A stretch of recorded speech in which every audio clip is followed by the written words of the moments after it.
Durante mais de 40 anos, todos os dias, o consagrado vidente americano Edgar Cayce deitou-se, rezou e entrou em um estado alterado de consciência semelhante a um transe. Nesse estado, Cayce diagnosticava doenças em termos médicos que ele desconhecia quando acordado. Descrevia eventos distantes que aconteciam no momento, falava com vidas passadas e com encarnações da mítica Atlântida. Previu a queda da Bolsa de Valores de 1929 e o advento do comunismo e alertou para cataclismos que arrastariam cidades inteiras para o mar. Através de milhares de suas leituras, como são chamadas, Edgar Cayce tornou-se o vidente mais documentado do século XX. Edgar Cayce, o vidente em transe. Domingo à tarde, 18 de março de 1887.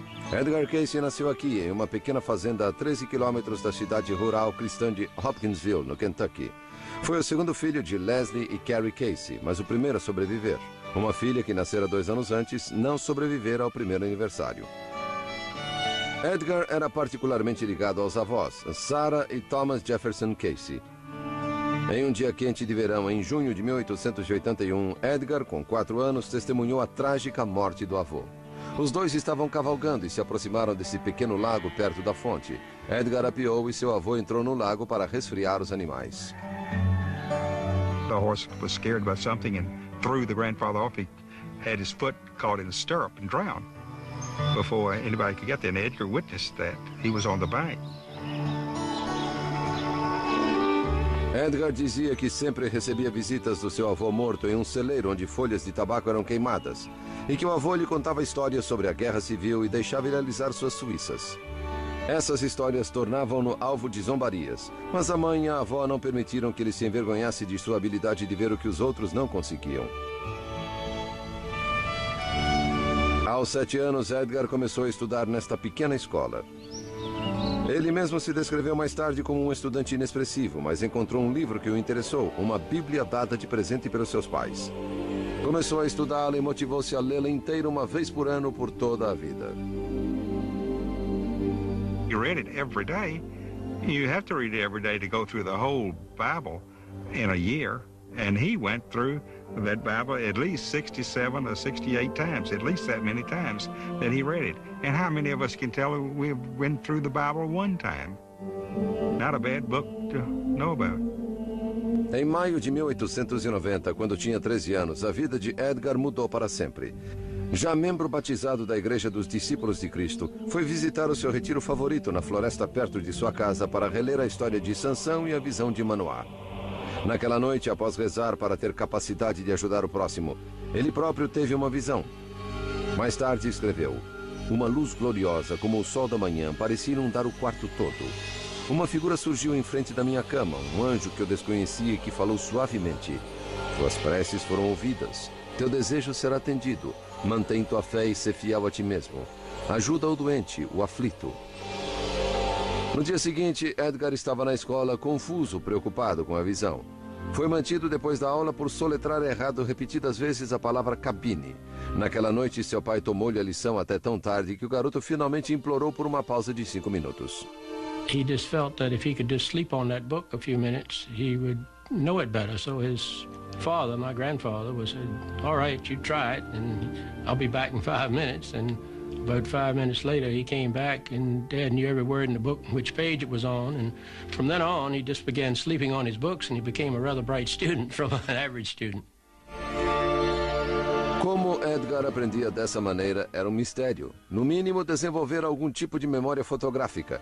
E usou essa capacidade para conseguir um emprego em uma livraria, onde memorizava os catálogos de vendas de ponta a ponta. Em 1892, a emoção tomou conta da cidade. Adlai E. Stevenson, que morara ali, e Grover Cleveland formaram uma chapa para concorrer à presidência. Um dia antes da celebração da vitória em Hopkinsville, Edgar machucou-se no pátio da escola. Uma bola de beisebol atingiu-lhe a coluna. Mais tarde, nesse mesmo dia, comportou-se de modo selvagem na classe, gritando e gargalhando. Na volta para casa, parava no meio da rua, interrompendo o trânsito. À noite, assombrou seus pais, dando instruções detalhadas de como preparar uma compressa de ervas para ser aplicada em seu ferimento na coluna enquanto dormia. Pela manhã, não se lembrava nem de seu acidente, nem de seu estranho comportamento. Mas os vizinhos começaram a falar, inclusive o médico local, pai de uma jovem por quem Edgar se apaixonara. he led Edgar to believe that he was in danger of going insane, which seems to me the ultimate in cruelty for a doctor to say that to a boy. Algumas pessoas acreditam que os poderes de evidência de Edgar foram desencadeados por esses incidentes da adolescência. Mas antes de morrer, a avó de Edgar contou que seu marido também tinha poderes. Podia mover mesas e cadeiras com a mente.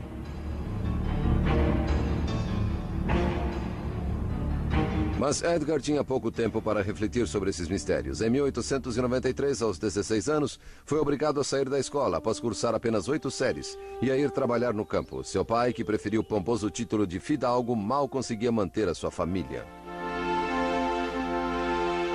My father remembered the squire, and he said that he would always have a clean bib, clean shirt on and tie, and well shaven, and he would just look like he was worth $1 million, but he wasn't. A família Casey abandonou a fazenda e foi tentar a sorte na cidade. Mudaram-se para esta casa em Hopkinsville. E em 1895, com 18 anos, Edgar apaixonou-se pela moça mais bonita da cidade. Seu nome era Gertrude Evans.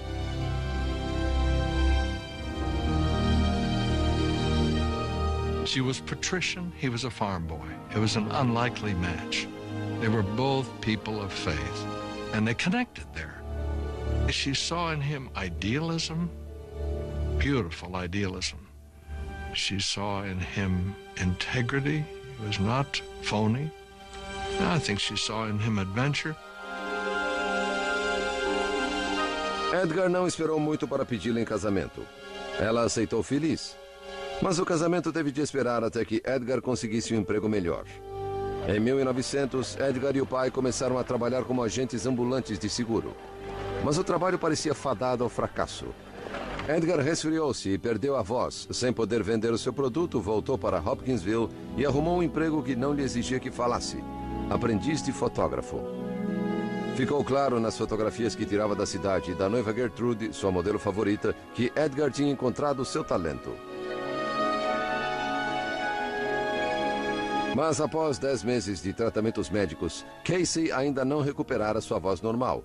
Tinha perdido todas as esperanças de cura.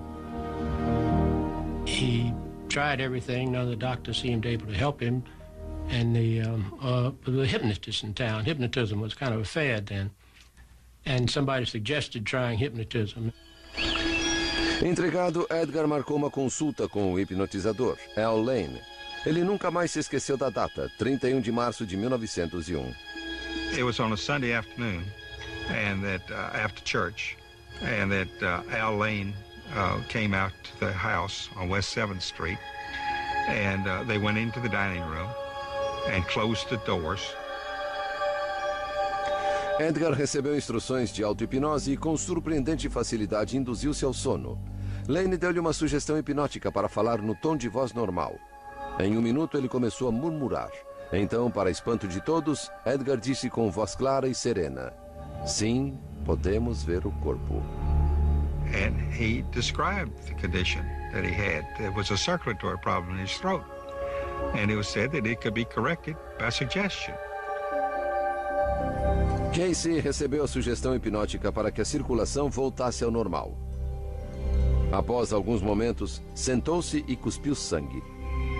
I don't say he was cured, but he was better at that respect. And cousin Sarah, who I talked to before she died, that was Edgar's sister, youngest sister, said that they would not let her in the room, but she peeked through the keyhole and saw it happen. Edgar ficou exultante, mas não por muito tempo. A doença em sua garganta, chamada afonia, voltou várias vezes ao longo do ano seguinte. A cada vez, Lane conduzia a sessão e restaurava a voz de Edgar. Lane, que estudara quiropraxia por correspondência, começou a se perguntar se Edgar não poderia diagnosticar doenças de outros pacientes também. Convenceu Edgar a tentar. And so it was Al Lane who pushed him to do this, pretty much against Edgar's will. Edgar didn't really feel comfortable doing that because he didn't understand it. Quando em transe, Edgar descrevia doenças em termos médicos precisos, uma linguagem sobre a qual nada sabia quando acordado. Em seguida, fornecia prescrições detalhadas. Sometimes he would call a prescription by name. I mean, take bromoquinine or take, castor oil or whatever it was that he was using. Mas esses estranhos poderes e suas implicações o aterrorizavam.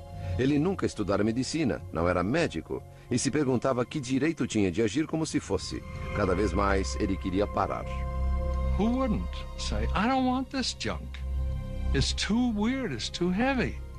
I don't want to see all this stuff or feel this kind of stuff or feel responsible for it.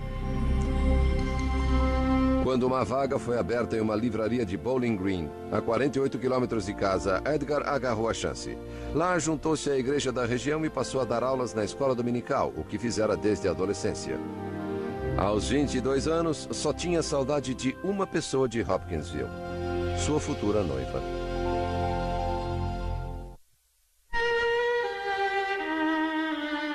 Em junho de 1903, após um noivado de 6 anos, Edgar Cayce e Gertrude Evans se casaram. Cayce abriu um estúdio fotográfico em Bowling Green.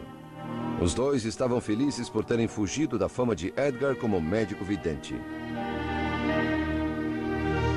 He didn't know how he did it. He just knew that he was able to do it and he wanted to use it to help people. Mas Bowling Green logo soube de suas habilidades e ele não podia dizer não aos necessitados. As consultas retornaram e no outono de 1906, Edgar, então com 29 anos, foi convidado a demonstrar os seus diagnósticos através de transe aos médicos da região. They came first thinking, I'll expose this guy. I'll see through him. You could see the condescension in their faces. Sim, temos o corpo, disse Edgar, como no início de todas as sessões. Diagnosticou corretamente um estudante universitário acometido de febre tifoide. Então, inesperadamente, alguns médicos quiseram testar o estado de transe de Edgar espetando agulhas nos seus pés e nas suas mãos, certos de que ele era uma fraude. Edgar não se moveu nem sangrou, mas quando acordou, jurou enfurecido nunca mais servir de cobaia para ninguém. Slowly he began to learn that there weren't that many who really cared. A lot of people wanted to use him. Not many wanted to listen. O refúgio de Edgar sempre fora a igreja. Agora ele se perguntava, assim como os outros fiéis, se seu dom seria uma bênção ou uma maldição. Evidently, some of the people in the congregation really got upset.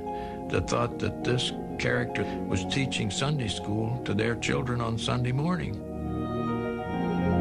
Edgar foi acusado do pior crime na igreja, heresia. Embora tenha sido posteriormente declarado inocente, foi uma experiência dolorosa. Para reagir, passou a trabalhar como nunca. Montou um segundo estúdio e pegou em consignação obras de arte no valor de $40 mil de Nova York. Os negócios iam tão bem que Edgar e Gertrude pensaram em construir uma casa com os lucros. Mas veio a tragédia. 2 dias antes do Natal de 1906, um incêndio destruiu o estúdio. As obras de arte de Nova York não vendidas afundaram Edgar em uma dívida de $8 mil.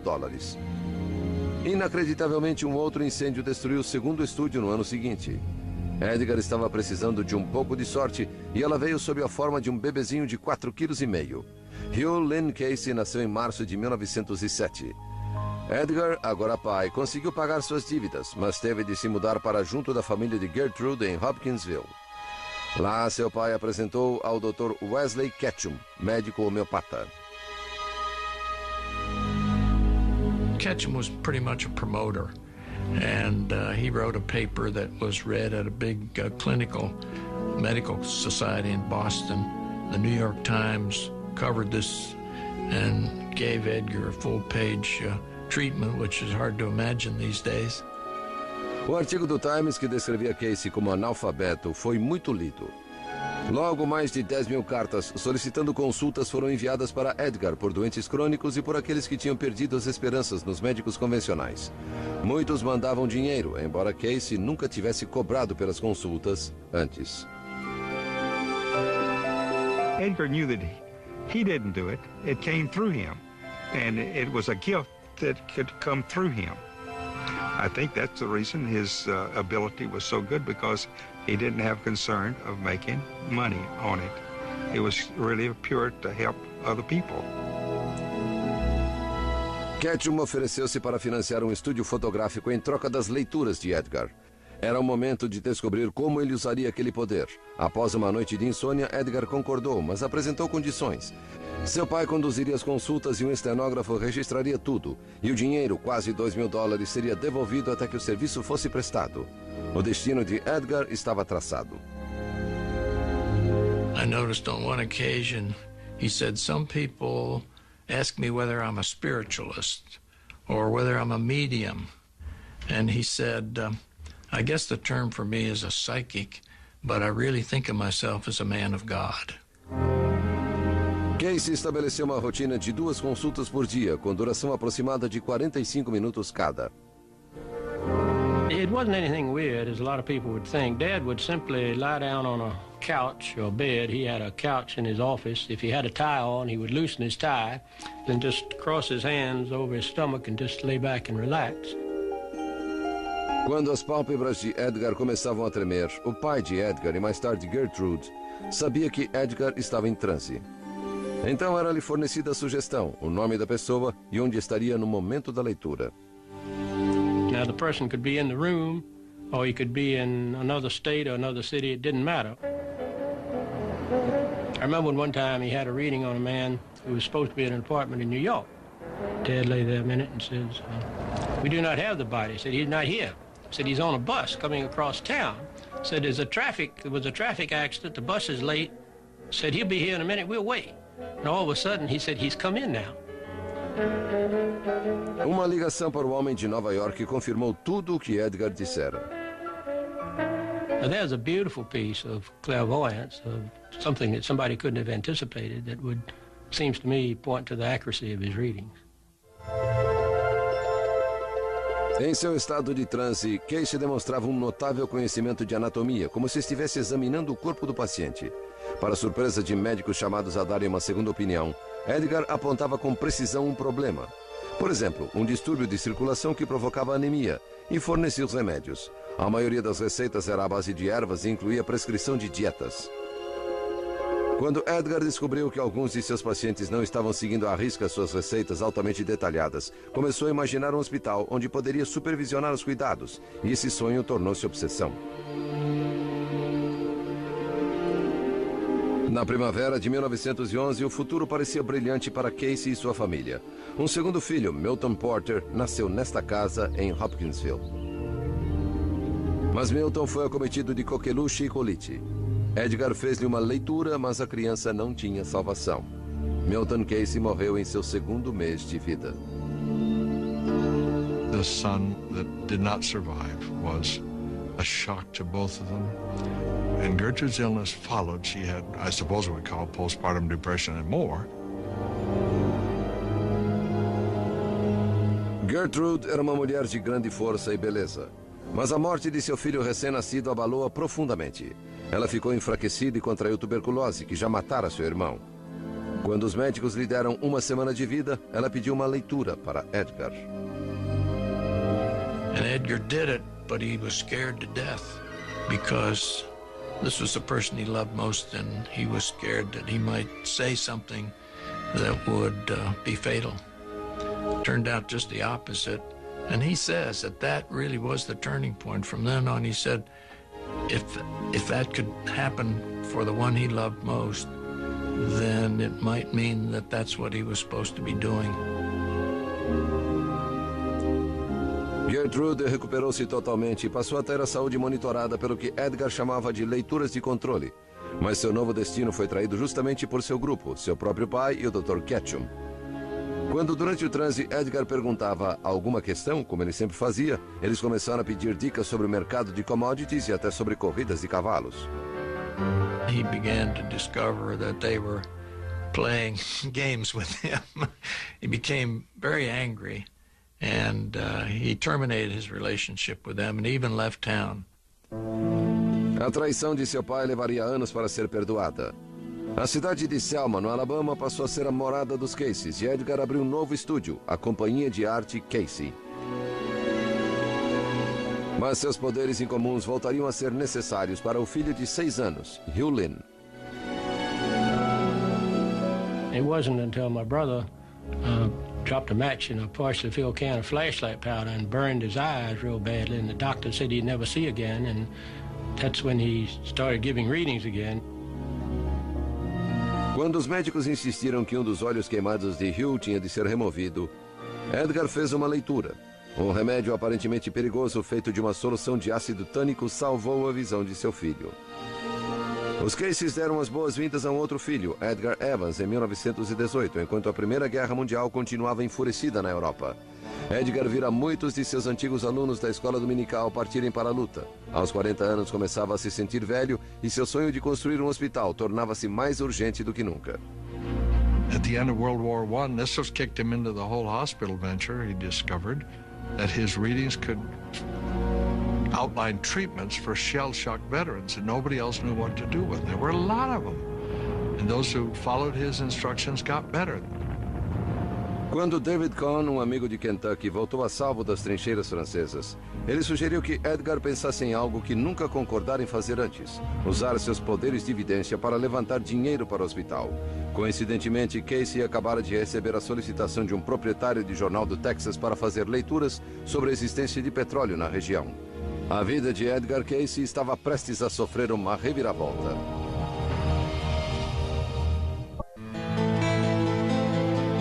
Em 1920, Edgar Casey e seu amigo David Cohn vislumbraram a oportunidade de ganhar milhões com a pesquisa de petróleo. Com esse lucro, poderiam dar atendimento aos doentes no sonhado hospital de Edgar, mas aqueles seriam os anos mais difíceis da vida de Casey. Well, you know, I often think of his 3 years in Texas as his wilderness experience. I think he was wandering around in the wilderness. A companhia petrolífera de Casey foi fundada em San Saba, e a perfuração começou em áreas com sedimentos de petróleo que Edgar recomendara em suas predições. Mas o petróleo não jorrou.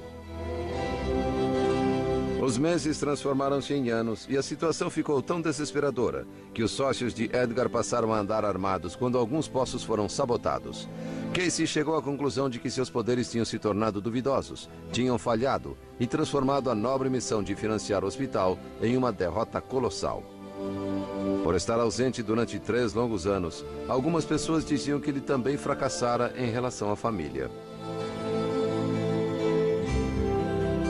Certainly to put my grandfather on a pedestal as someone without human frailties or someone that had all-knowing abilities and never make mistakes with his readings, that was not the Edgar Casey that I have come to understand. Casey recusou-se a voltar de mãos vazias. Viajou pelo país inteiro em busca de dinheiro, até que conseguiu levantar um empréstimo de $60 mil para a construção do hospital em Birmingham, no Alabama. Mas suas visões indicavam que seu hospital deveria ser construído em Virginia Beach, uma obscura cidade de veraneio na Virgínia. Well, he said that the ocean had a good effect some way on his psychic abilities, or in any psychic, that it was a good place for him to be. A oferta de Birmingham foi suspensa imediatamente. Abatido, Edgar finalmente reuniu sua família em Selma, voltou para o que sabia fazer: fotografar, dar aulas na escola dominical, e tentou esquecer seus fracassos em angariar fundos para o empreendimento. Mas aquela pacífica rotina foi abruptamente interrompida. Em 1923, após conhecer um homem de negócios de Ohio, um potencial investidor do hospital, Edgar deixou a família mais uma vez e mudou-se para Dayton, em Ohio. Foi um risco também para uma jovem de 18 anos, nascida em Selma, que sentia que seu destino estava ligado aos Caseys. Gladys Davis era a nova estenógrafa de Edgar. Gladys was kind of like one of the family, and she had a phenomenal memory. She could, like a computer, she could tell you who had a reading on what date and what it was about. Em Dayton, Casey passou por uma mudança radical. Durante as leituras para o possível investidor, foram-lhe perguntadas profundas questões metafísicas sobre a natureza da alma humana. Casey, em transe, começou a falar sobre as vidas passadas de seu cliente. Well, this really blew Edgar over, you know, because this ran counter not only to what he believed, he said, as a Christian, but what he taught as a Sunday school teacher. Edgar conhecia muito bem os evangelhos e se perguntava por que a Bíblia nunca fizera referência à reencarnação, se de fato era verdadeira. Começou a estudar as Escrituras dentro de um novo contexto. And he said it soon became evident to him that there were places in the Bible which, if you read them and read them carefully, you could see that they supported the idea of reincarnation. As leituras de Casey de vidas passadas tornaram-se conhecidas como leituras da vida, em oposição às leituras do físico que fazia anteriormente. And so he started giving readings for everybody in his family, and they'd all had past lives according to his readings. And many of their lives, they were together in some other place, ancient Egypt primarily. Edgar começou a estudar outras crenças, do hinduísmo às religiões do Egito Antigo e da Grécia. Suspendeu seu juízo em relação à reencarnação por alguns anos. Afinal, não se podia comprovar. Ele se perguntava se suas leituras de vidas passadas poderiam ser tão acuradas quanto as leituras do físico que tanto ele quanto outros podiam verificar. Com tantas perguntas a preocupá-lo, o futuro de Edgar parecia inescapável. Em 1923, com 46 anos, dedicou-se integralmente a essa vocação que poucos entendiam e muitos ridicularizavam e que provia muito pouco sua conta bancária. He wasn't a very good money handler himself. I mean, the money would go through his hands just like sand from the beach. He would cause mother a lot of problems sometimes. Gertrude, que viera de boa situação financeira em Kentucky, lutaria a vida inteira contra os problemas financeiros do marido. Quando o dinheiro de Dayton acabou, ela cansou. Não viu razão alguma para se animar quando um novo anjo financeiro surgiu.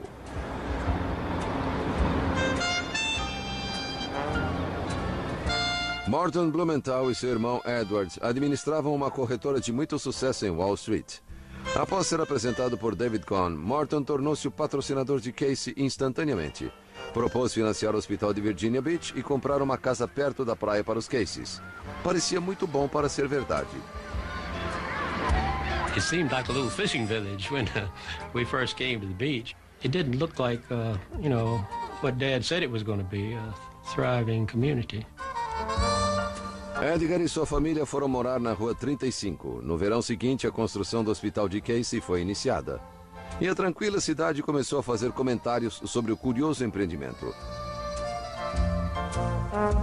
Em parceria com os Blumenthals, Edgar formou uma corporação, a Associação dos Pesquisadores Nacionais. Ciência, educação, saúde e despertar espiritual eram os objetivos estabelecidos. Esta atividade foi um lenitivo para Edgar. Ele acabara de voltar do velório da mãe em Hopkinsville. O pai, agora sozinho, perdoado há muitos anos, foi morar com o filho. Em novembro de 1928, o sonho de Edgar tornou-se realidade. O Hospital Casey, a única instituição do gênero no mundo inteiro onde doenças físicas seriam diagnosticadas através de revelações paranormais, foi consagrado. Fora um caminho longo e difícil para Edgar Casey. Ali estava tudo o que ele sonhara e desejara. Ou parecia estar.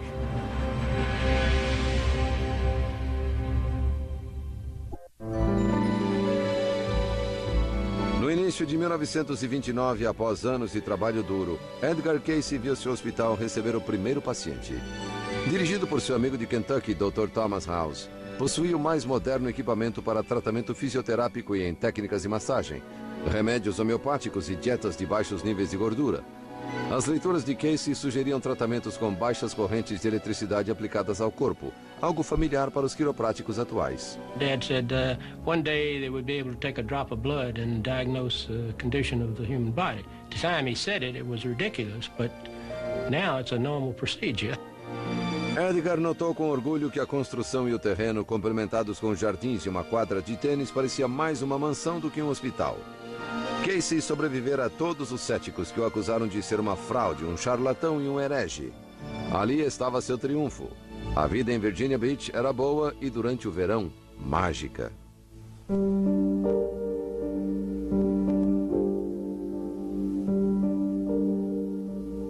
Everybody at the beach used to call him Doc because they thought he was a doctor. But he liked to garden, he liked to fish. All these sand dunes up here were covered with grapevines. So Dad used to go out and we used to go out and pick grapes, and he'd make grape jelly and wine from them. He was a very ordinary person when he was awake. It was just those 30 or 40 minutes when he was asleep that he was unusual. Em suas visitas a Virginia Beach, Morton Blumenthal ficava no recém-construído Hotel Cavalier. Ele orçara em $3 mil por mês a manutenção do hospital, após o investimento inicial de mais de $100 mil. Com a condição de que fosse informado com antecedência, Edgar acabou aceitando ser perguntado sobre questões financeiras durante suas leituras. No dia 6 de abril de 1929, Blumenthal pediu conselhos sobre o mercado de ações. Casey alertou: certamente haverá um colapso, haverá pânico nos centros financeiros. A leitura mostrou-se profética. 6 meses depois, o mercado quebrou. Tendo como pano de fundo a Grande Depressão, ocorreu o impensável. O hospital faliu menos de 3 anos após a sua inauguração. Um biógrafo escreveu mais tarde que Edgar, abatido, vagava pelos corredores vazios, recolhendo lembranças, inclusive uma fotografia de sua mãe.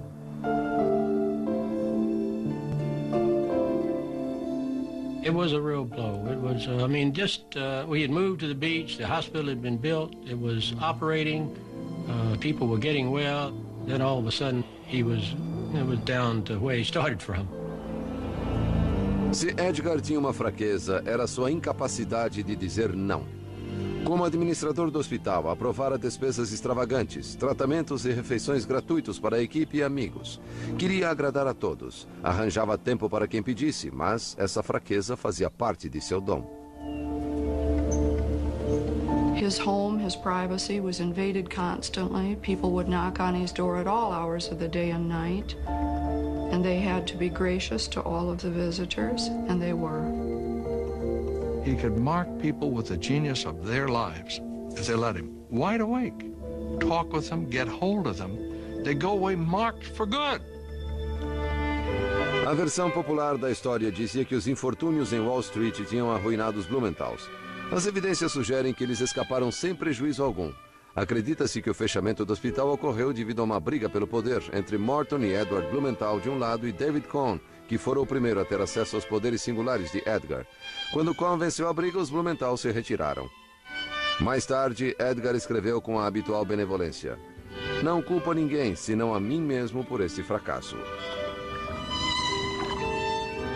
The readings were kind of few and far between, and after that, it was tough times. David Cohn fez fortuna no ramo de imóveis, graças em parte às leituras de Edgar. Os Blumenthals e Casey nunca mais se falaram. Edgar saiu do hospital completamente arruinado. No mesmo ano, 1931, Casey se recompôs. Reuniu aqueles que o apoiavam, pessoas de mente aberta que acreditavam em seu trabalho, e formou uma organização sem fins lucrativos, a Associação para Pesquisa e Iluminação. Seriam feitas consultas gratuitas para aqueles que não podiam pagar, e Edgar receberia um salário anual. Em uma de suas viagens para levantar fundos em Nova York, Edgar fez uma leitura para uma mulher que dizia estar em situação desesperadora.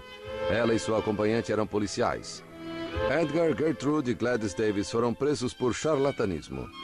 31 anos atrás, em Hopkinsville, Edgar temia que seus poderes o levassem ao caminho errado, como de fato tinham levado. Ele agora estava sendo preso para a felicidade dos tabloides. They took a picture of Dad and took a picture of all three of them, and they cut Mother out of the picture and said, "Psychic arrested in motel with blonde secretary." Really great headline. O caso de Nova York não foi mantido. A polícia assinou a soltura antes que ela fosse solicitada. As acusações foram retiradas. Mas em 1935, em Detroit, Edgar foi considerado culpado por exercer medicina sem licença. Embora tenha conseguido liberdade condicional sem nenhuma sentença ou imposição de fiança, ficou mortificado. Logo após voltar de Detroit, teve uma visão de sua futura reencarnação no Nebraska em 2100. Na visão, ele descobriu que seus trabalhos como Edgar Casey ainda seriam lembrados. It came to him at a time when he was feeling very distraught. He was wondering whether his work was really of value, whether it would continue. And so this dream really served as a source of encouragement for him. As leituras de Casey, que tornavam-se mais detalhadas e abrangentes, eram também encorajadoras. Ele começou a descrever o melhor possível a jornada que sua mente fazia quando em transe. He would describe moving up through a beam of light, passing images and sounds, and his consciousness moving to other dimensions that are related to vast sources of information. Casey chamava essa fonte de informação de arquivo Akashic, onde cada evento, pensamento e som, desde o começo dos tempos, estava registrado. Ele acreditava que poderia acessar esse arquivo, bem como seu subconsciente, telepaticamente, para responder a qualquer pergunta. Uma ideia embaralhava-lhe a mente. O antes e o depois são agora. That this man would lie down on a couch and essentially go to sleep and come up with this information, it's just too big a jump for lots of scientists and trained medical professionals today. As leituras de suas próprias vidas indicavam 17 reencarnações, como um alto sacerdote no Egito, um chefe nômade na Pérsia e também na mítica Atlântida, que ele mencionou por volta de 700 vezes.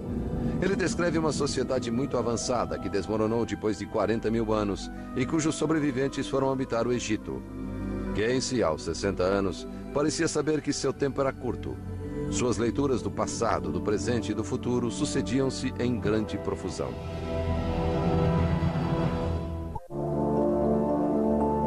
Em meados da década de 30, Edgar Casey ganhara uma grande legião de fiéis seguidores. Os céticos podiam dizer que ele inventava tudo, mas era difícil questionar as centenas de leituras que tinham tido comprovação. Ele tivera razão quanto à quebra da Bolsa em 1929. Em 1935, previu que os japoneses se juntariam à Alemanha e à Áustria como uma ameaça para o mundo. Uma ideia bizarra para a época. Algumas de suas predições eram tão assombrosas que até quem o apoiava tinha dificuldade em compreender. Casey disse que os polos da Terra se deslocariam em 1936, provocando enormes mudanças geológicas. Previu também que enchentes destruiriam cidades nas costas da América do Norte e uma nova terra, remanescente da Atlântida, emergeria perto da Flórida em 1969.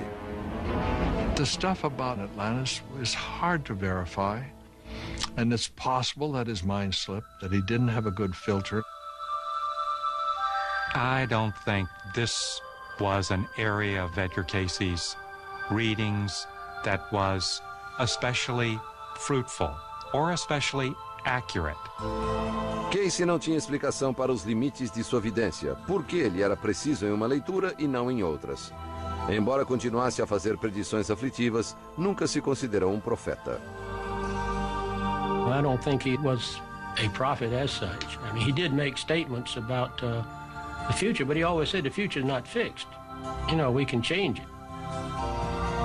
No começo da década de 40, Edgar e Gertrude foram morar em uma casa confortável em Lake Haley, que funcionava como a sede da API, Associação para Pesquisa e Iluminação. Este é o único filme que existe sobre Edgar Casey, em que ele recepciona alegremente os membros da API no encontro de 1943. Milhares de leituras foram transcritas, mas apenas uma gravação sobreviveu. Uma leitura sobre sua própria saúde. Casey, um fumante de toda a vida, foi perguntado sobre um meio eficiente de parar de fumar. Any stimuli to expect is and moderation. Moderation would mean for this product anywhere from 3 to 6 to 8 smokes a day. Above this will be expected. A saúde de Casey sofreria não apenas pelo cigarro, mas por dar muitas consultas. Na maior parte de sua vida adulta, ele fez 2 leituras por dia. Tudo mudou quando uma biografia foi escrita por Thomas Shugrew, um amigo de Hugh Lynn, o filho de Casey. Tinha por título Há um Rio, do Salmo 46, o favorito de Edgar. There is a river, the streams thereof make glad the city of God. Meaning that not river, as we say, but a stream of thought, a stream of consciousness that Edgar tapped. O livro, junto com o artigo da revista Coronet, fez de Casey uma celebridade. Surgiram milhares de pedidos de leituras e algumas propostas divertidas. Men wanted to take him to Washington and Wall Street. Women wanted to take him to bed, bear his child for the good of humanity. It was never easy. June and I were posted to guard his hotel room in New York from the women admirers. Em 1943, o escritor Harmon Brough e sua noiva June foram trabalhar no escritório de Casey para ajudar a responder a volumosa correspondência. I helped to open some of those letters, and to see the pain in them was almost staggering. It was heartbreaking. As cartas vinham de doentes terminais e de famílias que buscavam pistas de seus filhos desaparecidos em combate no exterior. Mais uma vez, Edgar não podia se recusar e começou a fornecer 8 leituras por dia, mais de 1.300 entre junho de 1943 e junho de 1944. E parecia que cada uma delas exigia mais de Casey, então com 66 anos. He felt like he had to help those people. He knew he couldn't do it, and yet he felt like he had to do it, I guess, and it killed him. Em agosto de 1944, Edgar sofreu um colapso por excesso de trabalho. Fez uma última leitura para si mesmo. Ela alertava: descanse até melhorar ou morre. Os Caseys foram para as montanhas de Virgínia para ele se recuperar, mas ele sofreu um derrame. May St. Clair, uma funcionária do escritório de Casey, o visitou e sentiu como outros que seu lugar era perto do mar. He said to me with a tear in his voice, "Why did you come?" And I said, "I came to take you home." "Do you really mean it?" I said, "Mr. Casey, if you want to go home, you're going to go home." Edgar voltou para casa em Virginia Beach em novembro. Viajou do interior para a praia em uma ambulância providenciada por seu filho Edgar Evans. Mas sua saúde nunca voltou. No dia 3 de janeiro de 1945, Edgar Casey morreu aos 67 anos. Foi levado para o descanso final de volta a Hopkinsville. And mother died 3 months later, on Easter morning when the sun was coming up. I think she kind of lost her reason for living after he died.